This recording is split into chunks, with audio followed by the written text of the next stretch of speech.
Hey friends, I'm Shonda Ramsey, Christian author, creative director, brand strategist, and maker. Welcome back if you are returning to me, and hello if you are new to my channel. I am so glad that you are here.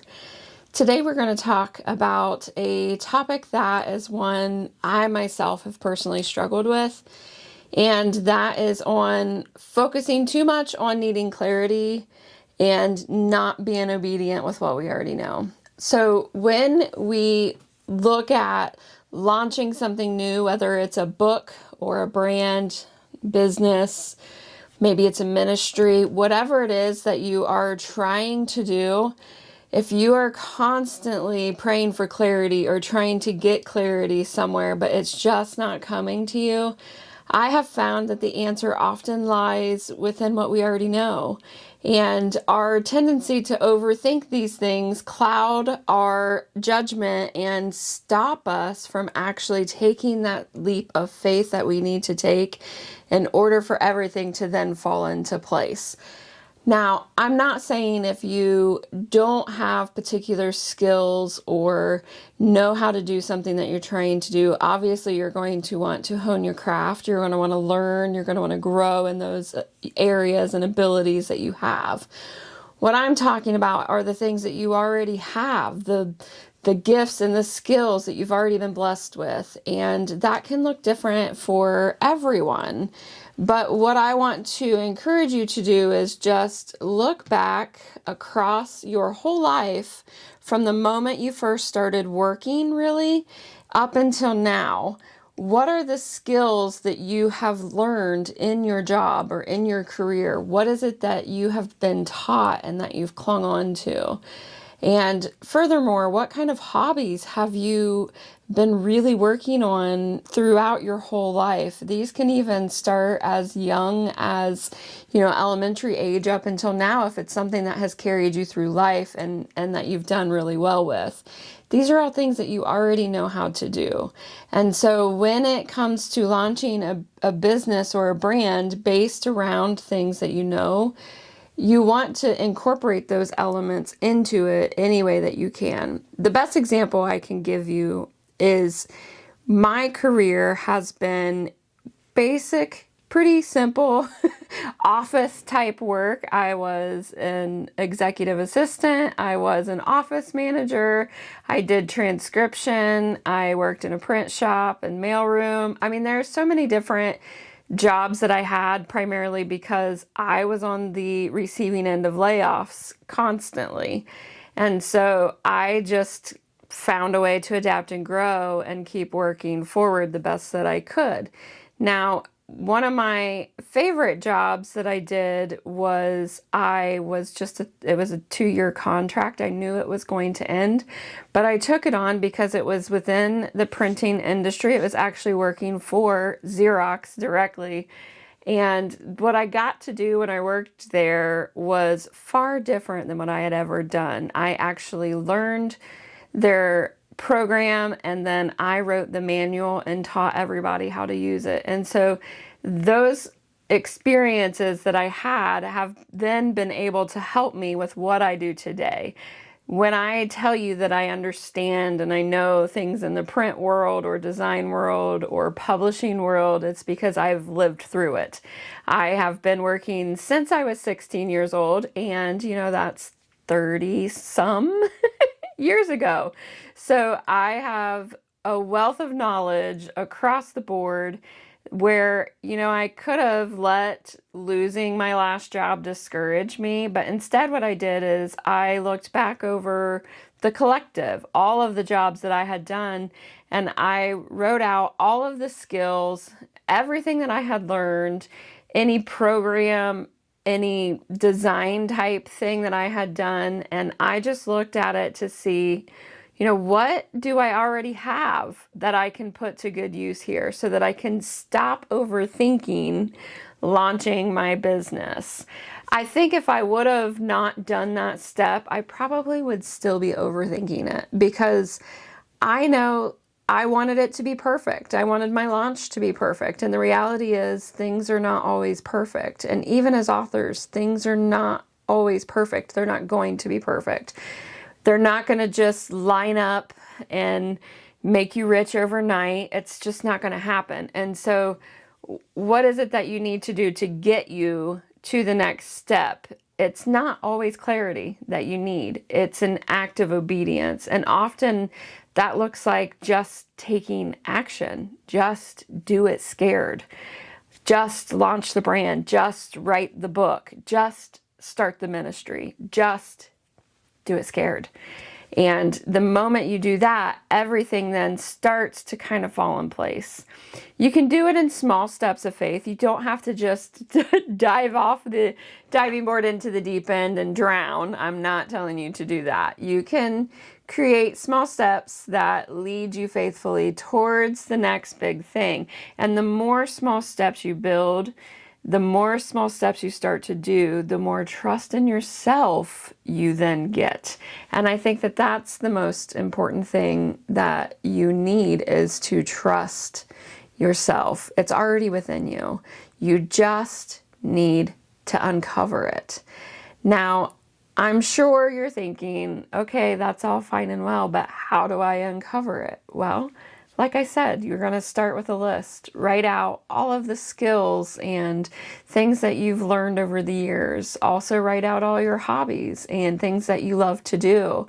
See if there's any crossover or connection point within the two, because somewhere hidden in there might be your answer. It might be exactly what you're looking for right now.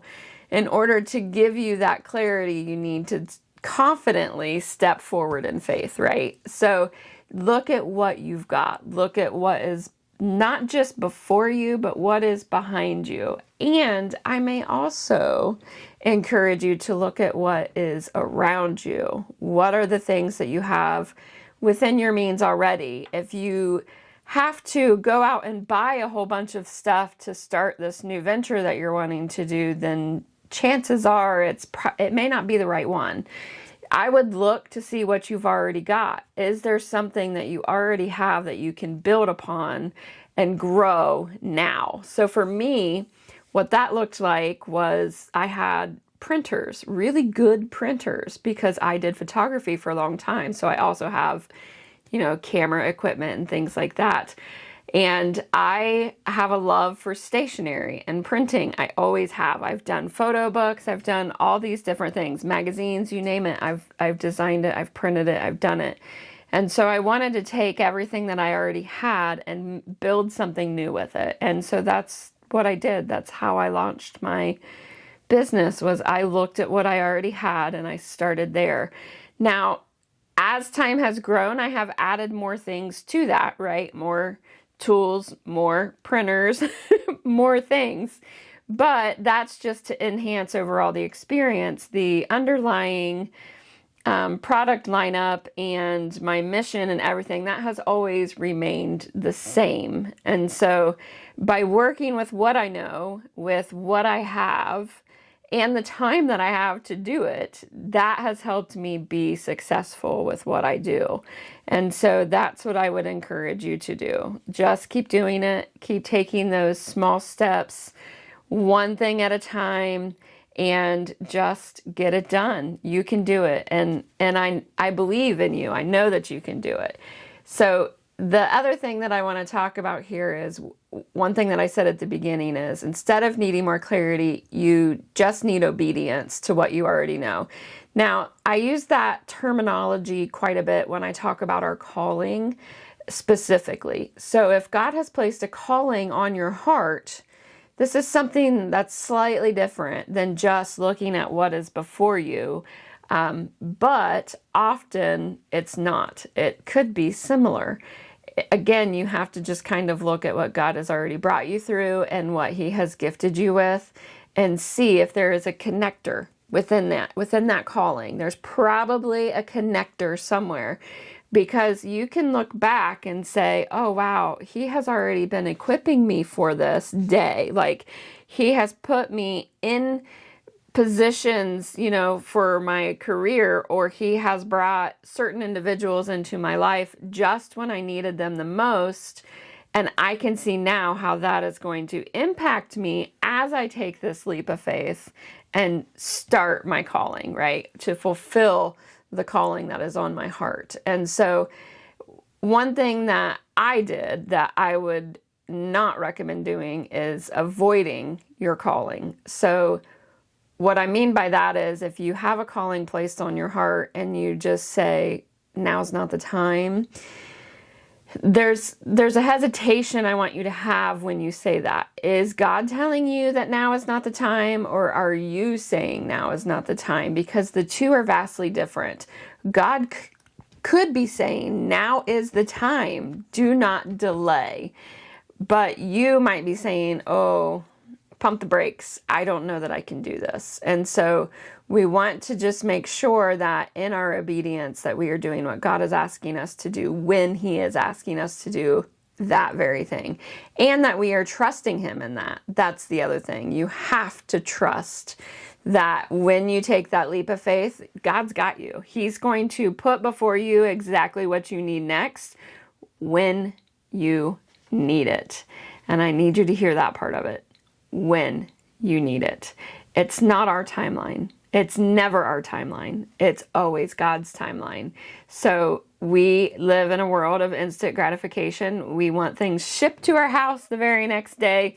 We want, to become a millionaire overnight. These are all things that we want. We want to be a success story. We want our businesses to blow up. But what that means is we want what is of the flesh, not what is of the spirit. And so it's really important to be mindful of that in you when you have those tendencies to think, I just need to sell one more thing, or I just need to recoup my expenses back. Like, those are all things that even I struggle with. There are days when I look at the lack of income when it is a dry season and I'm like, okay, Lord, why am I in famine? What am I doing wrong?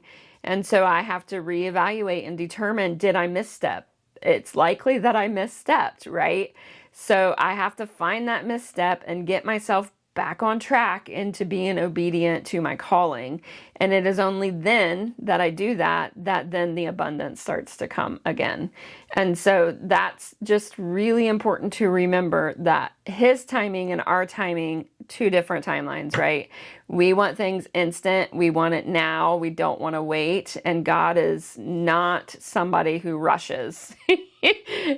Quite the opposite. Patience is a big lesson that we all learn, I think. And so we have to remember that. We need to be more patient. We need to trust. We need to be obedient. And we need to keep taking those little steps of faith to fulfill the calling that he has placed on our hearts. Now, let me end with this. What is your overall goal? What are you trying to accomplish? Is it to fatten your pocketbook, or is it to strengthen the kingdom as a whole? I think that those are two very distinct things that, as a business owner, especially a Christian business owner, we need to really look at on ourselves. And sometimes that is a hard reality, because I'll be the first to admit, for the longest time it was I needed to fatten my pocketbook so that I could provide for my household and pay my bills just like everybody else. But I realized that that type of thinking was stopping me from the growth potential that I had. And so once I let go of that, I was then able to look at everything with a more grateful heart. Recently I set up at an event. I've done events for years. As a matter of fact, I used to go to them as a child with my parents, who were entrepreneurs as well. And so, I know that markets ebb and flow. There are seasons that are stronger than others. Spring and summer generally are not it. It's usually the fall and winter ones that do better, especially for indoor ones. Now, I'm not talking like big festivals, big outdoor ones. Those tend to do really well, but they're also more expensive. And you can risk losing everything if you don't have proper outdoor setup, or if you're selling paper products like me. Not really the best for outdoor. So I went to this event that I thought for sure would be a great match for me.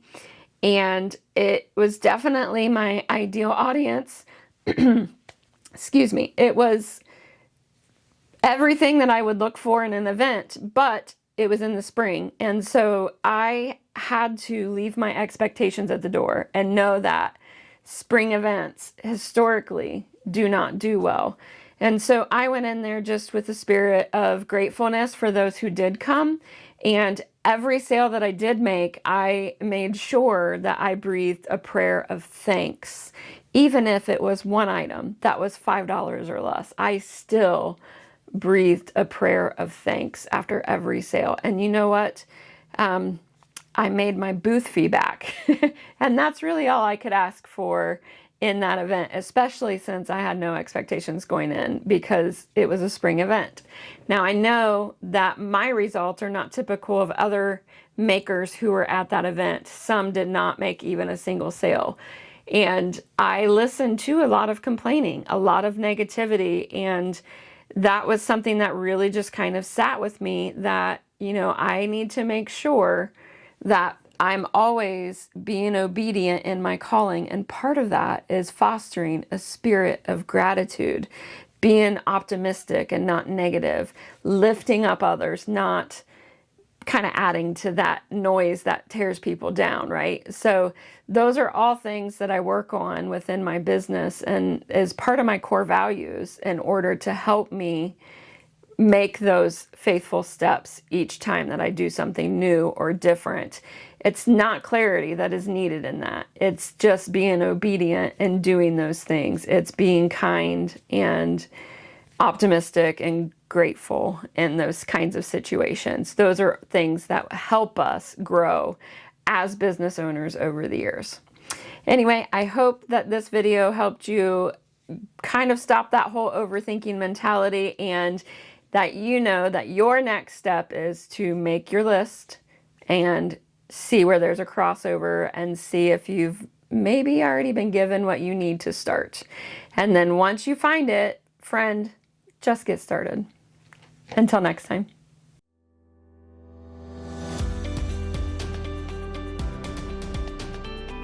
Hello, friend. I'm Shonda Ramsey. If you found your way here, chances are you're a woman who creates, builds, or leads in your area of expertise. Perhaps you may even be all three. And if you're looking for a space where faith, creativity, and business belong together, you are in the right place. I write and publish both nonfiction and clean romance books. I run a creative direction and brand strategy business, and I make handcrafted goods through my brand, Oh So Shonda. I've been building things on my own since 2017, and everything I share here comes from something I've personally done, figured out, or had to learn the hard way. On this channel, you'll find honest conversations about the writing life, brand strategy, and creative entrepreneurship, and the faith that guides us. I'll be teaching by sharing genuine conversations for the woman who is doing the work. I'm so glad you're here. Subscribe so you don't miss anything, and let's build something worth building.